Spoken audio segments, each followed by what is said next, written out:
এত সুন্দর জামাটা কিন্তু আমার পুচকির জন্য, এটা দিয়েছিল পিসি। এরপরে কিন্তু মাও মায়ের গিফটটা বার করে দিল। এই সুন্দর জামাটাও কিন্তু মা দিয়েছে, এটা হলো একটা ছোট্ট বাবুর জন্য। তো আমাদের প্যান্ডেলটা তোমরা দেখতেই পাচ্ছ, এটা কিন্তু হলো গায়ে হলুদের গেটআপ। তারপরে আমরা যেহেতু সকালবেলা এসেছিলাম, তাই বরবাবু কিন্তু একটুখানি দেরিতেই এলো। তো এটা আমার পুচকু সোনা, এরই কালকে কিন্তু রাইস সেরামনি। তো যাই হোক, তো আমরা কিন্তু খাওয়া দাওয়া করে রাত্রিবেলা ঘুমিয়ে পড়লাম।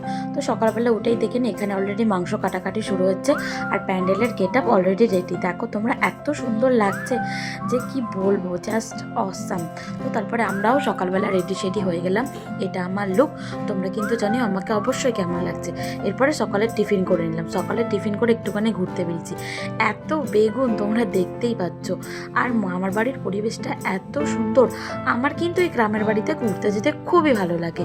এরপরে আমরা কিন্তু সবাই মামার বাড়িতে গিয়ে আবার কুল পাড়াপাড়ি করে খেলাম অ্যান্ড কফিও খেয়ে নিলাম। তো চলো, তোমাদের সাথে দেখা হবে আমার নেক্সট মিনি ব্লগে।